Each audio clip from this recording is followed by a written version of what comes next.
Assalamu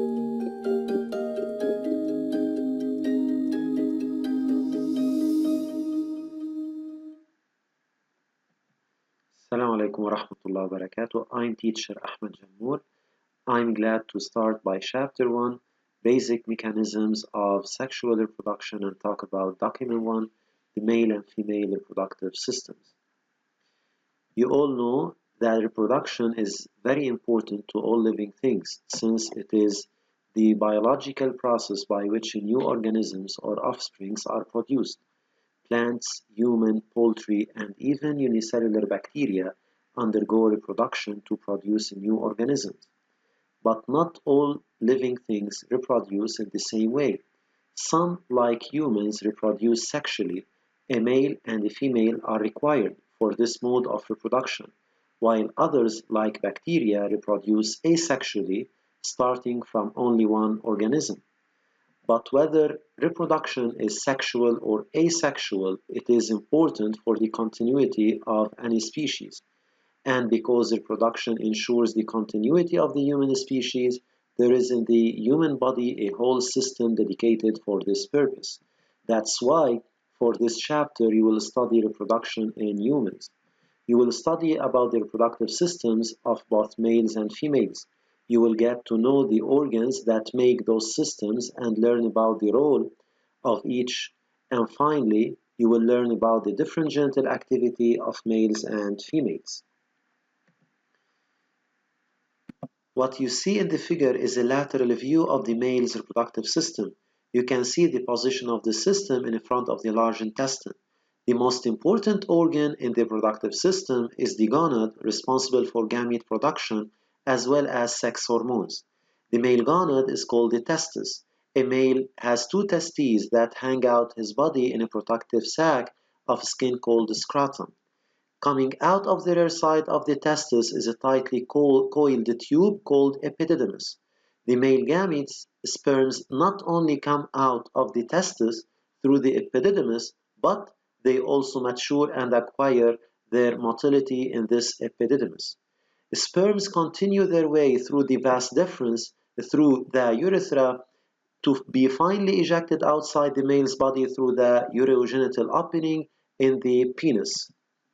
But sperms are not ejected from this opening alone. Rather, they are ejected with a fluid that is secreted into the genital tract by some accessory glands. You must have noticed those glands. They are connected via ducts to the genital tract. Sperms never pass through these glands. These glands are responsible for secreting the seminal fluid, rich with the nutrients to ensure the survival and motility of the sperm cells. Now, the seminal fluid secreted by the accessory glands along with the sperms produced by the testicles make together the fluid ejected by a male during reproduction. This fluid is called the semen, which is a whitish opalescent fluid. Now, remember that reproduction in human is sexual reproduction and requires both a male and a female, and that the fertilization in human is internal. It takes place in the female's body. That's why the male semen should be ejected into the female's reproductive system. What you see in the figure is a lateral view of the female's reproductive system. Just like males, females also have two gonads responsible for the gamete production called ovaries. But in females, those gonads are located within the lower abdomen and not external to the body. Just like male testicles, ovaries are responsible for the production of the female gametes as well as the female sex hormones. The female gametes are released from the ovaries into nearby tubes called the fallopian tubes or oviducts. The fallopian tube is the site where the sperm meets the female gamete and fertilization occurs.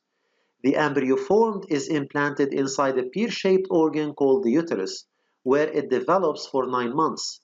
After 9 months, the narrow part of the uterus called the cervix widens and the baby comes out through the birth canal that is also known as the vagina.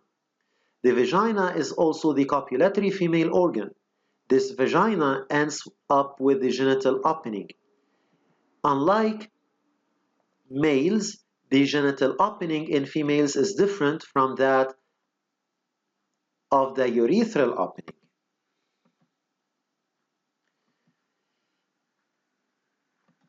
Now, not only the reproductive systems of males and females are different in many aspects, but also their activities are different as well. Both males and females have no genital activity until the age of puberty. Although this age is earlier in females than males, starting from puberty, males show continuous production of gametes, while females show discontinuous or cyclic production of gametes interrupted by gestation or pregnancy period. The male genital activity continues with aging, but it shows a slight progressive decrease until reaching death. Whereas in females, the genital activity shows a quick arrest or stop known as menopause at a relatively early elderly ranging between 50 and 60 years old. In later documents, you will learn about the reasons behind those differences in the activity of reproductive system in males and females. For now, I hope this was a helpful video. Please read part 1 of the summing up and solve problem document 1.